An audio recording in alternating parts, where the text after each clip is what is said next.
بسم اللہ الرحمن الرحیم نحمده ونصلی علی رسولہ الکریم اما بعد۔ سورہ اعراف مکی صورت ہے۔ اس صورت کے آغاز میں اللہ رب العزت نے حضرت آدم علیہ السلام کی ولادت کا تذکرہ فرمایا، اور پھر اس کے بعد اللہ رب العزت نے ارشاد فرمایا کہ ہم نے فرشتوں کو حکم دیا کہ وہ حضرت آدم علیہ السلام کو سجدہ کریں، تو سارے فرشتوں نے سجدہ کیا، اور ابلیس شیطان جو فرشتوں کے ساتھ رہا کرتا تھا اس نے سجدے سے انکار کیا، تکبر کیا، تو اللہ رب العزت نے اس کو جنت سے باہر نکال دیا۔ جب اللہ رب العزت نے اسے جنت سے باہر نکالا تو اس نے اللہ رب العزت کے سامنے ایک درخواست کی کہ انظرنی الی یوم یبعثون، کہ مجھے قیامت تک کے واسطے مہلت دے دیجئے۔ اللہ نے کہا انک من المنظرین، جا تجھے مہلت مل گئی ہے۔ تو شیطان نے اسی وقت کہا تھا قال فبما اغويتني لاقعدن لهم صراطك المستقيم ثم لآتينهم من بين ايديهم ومن خلفهم وعن ايمانهم وعن شمائلهم، کہ جس انسان کی وجہ سے مجھے اس جنت سے نکلنا پڑا، میں اس انسان کو آگے سے پیچھے سے ہر طرح سے بہکاؤں گا۔ ولا تجد اکثرهم شاکرین، خود شیطان نے اسی وقت کہا تھا کہ ان بندوں میں سے، ان انسانوں میں سے آپ اکثر کو شکر گزار نہیں پائیں گے۔ پھر اس کے بعد اللہ رب العزت نے حضرت آدم اور حضرت حوا کو حکم دیا کہ تم دونوں جنت میں رہو اور جو چاہے کھاؤ، جنت کی نعمتوں کے اندر زندگی گزارو، لیکن ایک شرط ہے کہ اس درخت کے قریب مت جانا۔ وہ ایک درخت تھا، اللہ رب العزت نے حضرت آدم اور حضرت حوا کو اس کا پھل کھانے سے روکا۔ شیطان نے ان دونوں کو بہکایا اور حضرت آدم اور حضرت حوا نے اس درخت کے پھل کو کھا لیا، تو اللہ رب العزت نے ان کے جسم پر جنت کا جو لباس تھا اس لباس کو اتار دیا، اور پھر اس کے بعد حضرت آدم اور حضرت حوا کو اللہ رب العزت نے دنیا کے اندر بھیجا۔ اور یہ اللہ رب العزت نے پہلے سے طے کر رکھا تھا کہ حضرت آدم علیہ السلام کو دنیا کے اندر بھیجا جائے گا اور پھر انسانی نسل کا آغاز ہوگا۔ پھر اس کے بعد اللہ رب العزت نے اس صورت کے اندر 4 مرتبہ انسانوں کو یا بنی آدم کہہ کر مخاطب کیا ہے۔ سب سے پہلی مرتبہ ارشاد فرمایا یا بنی آدم قد انزلنا علیکم لباسا یواری سوآتکم وریشا، کہ اے آدم کی اولاد، اے انسان، ہم نے تمہارے لیے لباس کو اتارا ہے۔ اس کے اندر لباس کی اہمیت، عظمت اور فضیلت کو بیان کیا گیا کہ ایک انسان ہمیشہ لباس کے اندر رہے، بے لباس ہونا اور عریانیت کو اختیار کرنا یہ اللہ رب العزت کو پسند نہیں ہے۔ پھر اس کے بعد دوسری مرتبہ بھی لباس کے تعلق سے ہی یا بنی آدم کے ذریعے خطاب کیا کہ یا بنی آدم لا یفتننکم الشیطان کما اخرج ابویکم من الجنۃ ینزع عنہما لباسہما لیریہما سوآتہما، کہ شیطان کے بہکانے کی وجہ سے جب حضرت آدم اور حضرت حوا نے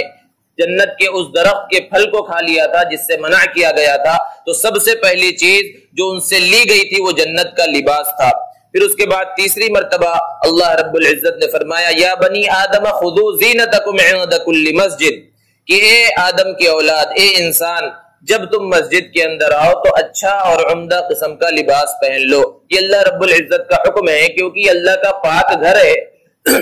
اور ہم اللہ کے سامنے آتے ہیں اللہ رب العزت کی عبادت کے واسطے، تو اپنے لباس میں سے اچھے لباس کو پہن کر یہاں پر آنا چاہیے۔ جبکہ عام طور پر ایسا ہوتا ہے کہ مسجد میں کوئی سا بھی لباس پہن کر آ گئے، کوئی سی بھی ٹوپی پہن لی، کہ ہم اس ٹوپی کو پہن کر، اس لباس کو پہن کر کسی ایسی محفل کے اندر جانے کو پسند نہیں کرتے جس کو ہم بڑے لوگوں کی محفل سمجھتے ہیں۔ شادیوں کے اندر اور دوسرے پروگراموں کے اندر ہم اس لباس کو، اس ٹوپی کو اور اس کرتے کو یا جو کچھ پہن کر آئے ہیں اس کو پہن کر ہم ایسی محفلوں میں اور ایسی تقریبات میں جانا پسند نہیں کرتے، لیکن اللہ رب العزت کے دربار میں ایسے ہی جو لباس ملا اور جو پرانا پھٹا ہوا یا جس طرح کا لباس ہے وہ پہن کر آ جاتے ہیں۔ اسی لیے اللہ رب العزت نے حکم دیا خذوا زینتکم عند کل مسجد۔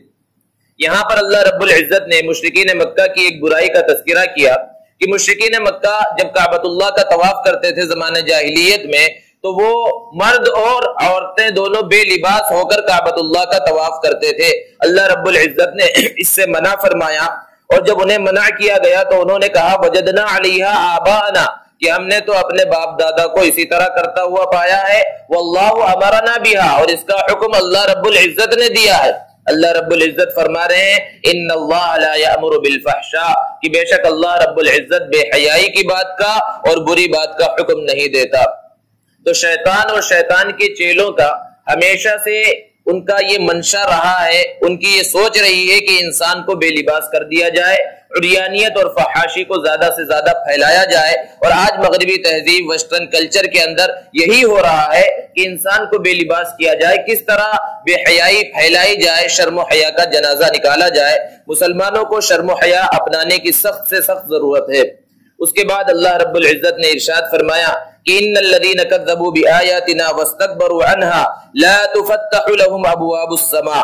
کہ بے شک وہ لوگ جنہوں نے ہماری آیتوں کو جھٹلایا اور تکبر کیا، ان کے لیے آسمانوں کے دروازوں کو نہیں کھولا جائے گا اور وہ جنت میں داخل نہیں ہوں گے۔ اللہ رب العزت نے مثال سے سمجھایا حتی یلج الجمل فی سم الخیاط، کہ اونٹ ایک بہت بڑا جانور ہے، جب تک کہ اونٹ سوئی کے سوراخ کے اندر داخل نہ ہو جائے۔ سوئی کا جو سوراخ ہوتا ہے بالکل معمولی سا سوراخ ہوتا ہے، اونٹ جیسا جانور اس میں داخل نہیں ہو سکتا۔ تو اللہ رب العزت نے فرمایا جیسے کہ اونٹ کا سوئی کے ناکے میں، سوئی کے سوراخ میں داخل ہونا ناممکن ہے، اسی طرح وہ لوگ جو قرآن مجید کو جھٹلاتے ہیں، ایمان نہیں لاتے، ان کا جنت میں داخل ہونا اسی طرح ناممکن ہے۔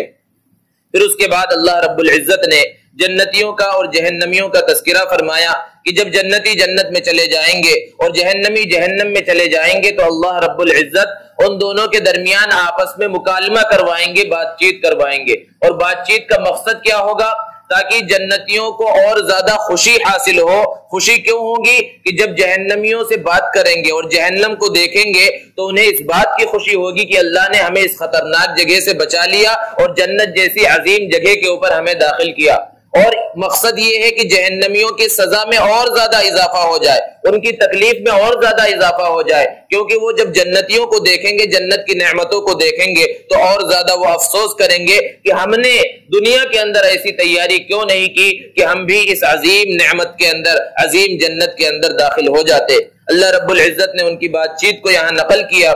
ارشاد فرمایا کہ جنتی جہنمیوں کو پکار کر کہیں گے ان قد وجدنا ما وعدنا ربنا حقا، کہ ہمارے رب نے ہم سے جو وعدہ کیا تھا ہم نے تو اس کو سچ پا لیا۔ اللہ نے ہم سے وعدہ کیا تھا کہ اچھی زندگی گزارو تو جنت ملے گی، ہمیں تو جنت مل گئی۔ فہل وجدتم ما وعد ربکم حقا، تمہارے پروردگار نے تم سے وعدہ جو کیا تھا تم نے بھی سچ پایا یا نہیں پایا؟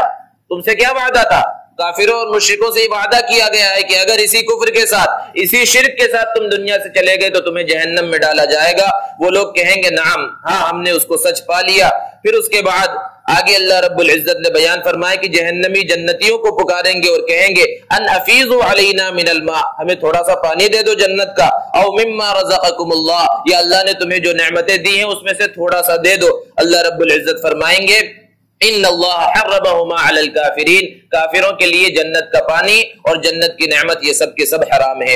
اس کے بعد اللہ رب العزت نے اصحاب اعراف کا تذکرہ کیا۔ اس سورت کا نام بھی اعراف ہے۔ اعراف جنت اور جہنم کے درمیان ایک مقام ہے۔ جو لوگ مسلمان ہیں، ایمان قبول کیا، لیکن ان کے اعمال اس درجے کے نہیں تھے کہ وہ اول وہلہ میں جنت میں داخل ہو سکیں، تو اللہ رب العزت انہیں مقام اعراف میں رکھیں گے۔ وہ جہنم بھی نہیں ہوگی، جنت بھی نہیں ہوگی، وہاں کوئی سزا بھی نہیں دی جائے گی، کوئی نعمت بھی نہیں ملے گی۔ تو اصحاب اعراف جب جنتیوں کو دیکھیں گے تو وہ کس انداز میں کہیں گے؟ اللہ رب العزت نے فرمایا وَنَادَوْا أَصْحَابَ الْجَنَّةِ أَنْ سَلَامٌ عَلَيْكُمْ، کہ جو مقام اعراف پر ہیں اصحاب اعراف وہ جنتیوں کو کہیں گے تم پر سلامتی ہو، لم يدخلوها، وہ ابھی جنت میں داخل نہیں ہوئے ہیں، وهم يطمعون، لیکن جنت میں داخل ہونے کی خواہش ہے۔ پھر اللہ رب العزت کچھ زمانے کے بعد اصحاب اعراف کو مقام اعراف سے نکال کر جنت الفردوس میں یا جنت میں داخل فرما دیں گے۔ پھر اس کے بعد اللہ رب العزت نے اس سورت میں سورہ اعراف کے اندر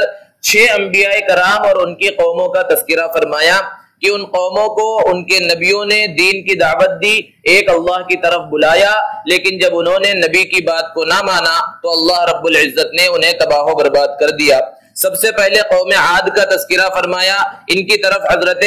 ہود علیہ السلام کو اللہ رب العزت نے بھیجا۔ پھر اس کے بعد قوم نوح کا تذکرہ فرمایا، حضرت نوح علیہ السلام کی قوم کا، پھر اس کے بعد قوم سمود کا تذکرہ فرمایا جن کی طرف اللہ رب العزت نے حضرت صالح علیہ السلام کو بھیجا، پھر حضرت لوط علیہ السلام کی قوم لوط کا تذکرہ فرمایا، پھر اس کے بعد حضرت شعیب علیہ السلام کی قوم شعیب کا تذکرہ فرمایا،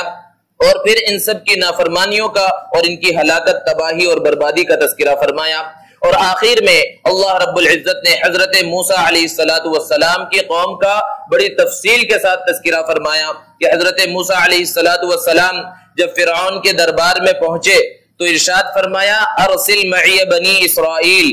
اسرائیل حضرت موسیٰ علیہ السلام کی قوم تھی، فرعون اور اس کے لوگوں نے بنی اسرائیل کو غلام بنا رکھا تھا، ان پر طرح طرح کے مظالم ڈھاتے تھے، تو حضرت موسیٰ نے کہا بنی اسرائیل کو میرے ساتھ بھیج دو اور کچھ معجزات دکھلائے۔ معجزات میں سے پہلا معجزہ یہ تھا کہ اپنے عصا کو زمین پر ڈالا تو وہ سانپ کی شکل میں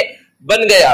اور پھر اپنے ہاتھ کو اپنے بازو میں لے کر گئے اور نکالا تو وہ روشن ہو گیا۔ جب فرعون نے اس بات کو دیکھا تو وہاں پر جو فرعون کے حواری تھے اور اس کے جو ارد گرد لوگ بیٹھنے والے تھے، انہوں نے کہا کہ موسیٰ تمہیں یہاں سے نکالنا چاہتے ہیں، تمہاری بادشاہت کو چھین لینا چاہتے ہیں۔ بہرحال پھر یہ طے ہوا کہ حضرت موسیٰ علیہ السلام نے ایک جادو دکھلایا ہے، ہم بھی مصر کے بڑے بڑے جادوگروں کو جمع کریں گے اور ان کا آپس میں مقابلہ ہوگا، دیکھیں گے کون جیتتا ہے۔ ایک بڑے میدان میں سارے جادوگر جمع ہوئے، ایک متعینہ دن میں حضرت موسیٰ علیہ السلام بھی وہاں پر پہنچے، اور فرعون نے جادوگروں سے بڑے بڑے وعدے کیے، انعامات کے کیے، اگر تم جیت گئے اور موسیٰ کو ہرا دیا تو تمہیں یہ ملے گا، تمہیں اپنے قریبی لوگوں کے اندر میں شامل کر لوں گا۔ جب مقابلہ ہوا تو پہلے حضرت موسیٰ علیہ السلام نے جادوگروں سے کہا کہ تمہیں جو دکھانا ہے دکھاؤ، تو انہوں نے اپنی لاٹھیوں کو، اپنی رسیوں کو زمین پر ڈالا تو وہ سب کے سب اژدہے اور سانپ کی شکل میں اختیار کر گئے، سانپ کی شکل کے اندر آ گئے۔ پھر آخر میں حضرت موسیٰ علیہ السلام نے اپنی لاٹھی کو، اپنی عصا کو ڈالا تو وہ بھی سانپ کی شکل میں آ گیا، اور جتنے وہاں پر دوسرے سانپ تھے جادوگروں کے، جو حقیقت میں سانپ نہیں تھے، وہ نظر بندی تھی، ان سب کو اس نے نگل لیا۔ جب جادوگروں نے اس منظر کو دیکھا اور وہ سمجھ گئے کہ حضرت موسیٰ علیہ السلام حق پر ہیں، تو انہوں نے فوراً ایمان قبول کر لیا۔ فرعون نے اس موقع پر انہیں دھمکی دی کہ اگر تم نے ایمان کو نہیں چھوڑا لَأُقَطِّعَنَّ أَيْدِيَكُمْ وَأَرْجُلَكُمْ مِنْ خِلَافٍ ثُمَّ لَأُصَلِّبَنَّكُمْ أَجْمَعِينَ، تو میں تمہارے ہاتھوں کو اور تمہارے پاؤں کو کاٹ ڈالوں گا اور تم سب کو سولی پر چڑھا دوں گا۔ لیکن دوستو، ایمان کا نشہ ایسا نشہ ہے کہ جب یہ چڑھ جاتا ہے تو پھر اترنے کا نام نہیں لیتا۔ ان جادوگروں نے کہا ہمیں کوئی بھی سزا دی جائے، ہم اب ایمان قبول کر چکے ہیں، اس ایمان سے ہم پھرنے والے نہیں ہیں۔ فرعون کی جو قوم تھی اسے قبطی کہا جاتا ہے، اللہ رب العزت نے اس قوم کو کئی طرح کے عذاب کے اندر مبتلا کیا۔ اللہ نے ارشاد فرمایا فَأَرْسَلْنَا عَلَيْهِمُ الطُّوفَانَ وَالْجَرَادَ وَالْقُمَّلَ وَالضَّفَادِعَ وَالدَّمَ آيَاتٍ مُفَصَّلَاتٍ، کہ ہم نے ان کے اوپر طوفان کا عذاب بھیجا، ٹڈیوں کا عذاب بھیجا کہ ٹڈیوں نے آ کر ان کی کھیتیوں کو تباہ و برباد کر دیا، قمل ان کے اوپر جوؤں کا عذاب آیا کہ جوئیں ان کے بالوں میں، ان کے چہروں پر ہر جگہ جو ہے آ گئی، جس کی وجہ سے انہیں کافی تکلیف رہتی تھی۔ پھر مینڈکوں کا عذاب بھیجا کہ ہر جگہ مینڈک نظر آ رہے، وہ منہ کھول رہے ہیں تو کود کر مینڈک ان کے منہ کے اندر چلے جا رہے ہیں۔ خون کا عذاب بھیجا کہ ان کی کھانے پینے کی چیزیں وہ خون کی شکل میں جو ہے تبدیل ہو جا رہی ہیں، اور جب بھی کوئی عذاب ان کے پاس آتا تو حضرت موسیٰ علیہ السلام کے پاس آتے اور کہتے کہ اپنے پروردگار سے دعا کرو، اگر اللہ نے اس عذاب کو ہٹا دیا ہم تمہارے اوپر ایمان لے کر آ جائیں گے۔ اللہ نے بیان فرمایا کہ وَلَمَّا وَقَعَ عَلَيْهِمُ الرِّجْزُ قَالُوا يَا مُوسَى ادْعُ لَنَا رَبَّكَ بِمَا عَهِدَ عِندَكَ لَئِن كَشَفْتَ عَنَّا الرِّجْزَ لَنُؤْمِنَنَّ لَكَ وَلَنُرْسِلَنَّ مَعَكَ بَنِي إِسْرَائِيلَ، لیکن ان کی فطرت کے اندر سرکشی تھی، اللہ رب العزت اس عذاب کو ہٹا دیتے حضرت موسیٰ علیہ السلام کے دعا کرنے کی وجہ سے، لیکن وہ لوگ ایمان نہ لائے۔ تو آخر میں اللہ رب العزت نے فرعون اور اس کی پوری قوم کو دریا میں تباہ و برباد کر دیا۔ پھر اس کے بعد اللہ رب العزت نے بنی اسرائیل کو جب نجات دے دی تو بنی اسرائیل کو بہت سے انعامات سے نوازا، یہاں تک کہ جنت کا کھانا من و سلوہ بھی ان کے اوپر نازل کیا، لیکن پھر ان کے اندر سرکشی آ گئی، ان کے اندر بھی طغیانی آ گئی، نبی کے وہ دشمن ہو گئے، تو اللہ رب العزت نے ان سب کو بھی تباہ و برباد کیا، اور کئی عذابات بنی اسرائیل کے اوپر بھی اللہ رب العزت نے نازل فرمائے۔ اس سورہ اعراف کے آخر میں سجدے کی آیت ہے، جیسا کہ آپ نے دیکھا کہ آج پہلا سجدہ کیا گیا جسے سجدہ تلاوت کہا جاتا ہے۔ پورے قرآن مجید میں 14 مقامات پر ایسی آیتیں ہیں جہاں سجدہ کرنا واجب ہے تلاوت کرنے والے پر بھی سجدہ کرنا واجب ہے، اور جو تلاوت کو سن رہا ہے اس آیت کو جس نے سنا پڑھتے ہوئے اس کے اوپر بھی سجدہ واجب ہو جاتا ہے۔ اگر نماز میں تلاوت کی گئی تو اسی وقت سجدہ کیا جائے گا، اور اگر نماز کے باہر کوئی آدمی تلاوت کر رہا ہے تو بہتر تو یہ ہے کہ تلاوت کے وقت ہی سجدہ کر لے، لیکن اگر اس وقت سجدہ نہیں کر سکتا تو بعد میں بھی سجدہ کیا جا سکتا ہے۔ ایسے مواقع پر اللہ رب العزت نے سجدوں کا حکم دیا ہے جہاں پر دوسری مخلوقات یا انسانوں کا تذکرہ فرمایا کہ یہ اللہ رب العزت کی تسبیح اور تقدیس کے اندر لگے ہوئے ہیں، تو وہاں یہ حکم آیا کہ تم بھی اللہ رب العزت کے تسبیح میں لگ جاؤ، سجدے کے اندر گر جاؤ۔ اس کے بعد سورہ انفال ہے، یہ مدنی سورت ہے۔ انفال کے معنی ہی ہیں مال غنیمت کے۔ اس سورت میں اللہ رب العزت نے مال غنیمت کی تقسیم کس طرح کی جائے اس کو بیان فرمایا ہے، اور پھر اس کے بعد آگے چل کر غزوہ بدر کا بہت تفصیل کے ساتھ اللہ رب العزت نے تذکرہ فرمایا کہ کس طرح صحابہ کرام رضوان اللہ تعالی علیہم اجمعین نے جوش و خروش دکھلایا، اور کس طرح اللہ رب العزت نے اس پہلے غزوے میں مسلمانوں کو فتح دی۔ پھر اس کے بعد اللہ رب العزت نے ایک آیت کریمہ کے اندر ہجرت کے موقع پر جب کفار مکہ اللہ کے رسول صلی اللہ علیہ وسلم کو نعوذ باللہ شہید کرنا چاہتے تھے، اور وہ اپنے جگہ پر دار الندوہ میں بیٹھ کر میٹنگیں کر رہے تھے اور تدبیریں کر رہے تھے، اللہ رب العزت نے اس کو بیان فرمایا کہ وَإِذْ يَمْكُرُ بِكَ الَّذِينَ كَفَرُوا لِيُثْبِتُوكَ أَوْ يَقْتُلُوكَ أَوْ يُخْرِجُوكَ وَيَمْكُرُونَ وَيَمْكُرُ اللَّهُ، کہ وہ لوگ اپنی تدبیریں کر رہے تھے اور اللہ اپنی تدبیر کر رہا تھا، وَاللَّهُ خَيْرُ الْمَاكِرِينَ، اور اللہ رب العزت سب سے بہترین تدبیر کرنے والا ہے۔ وآخر دعوانا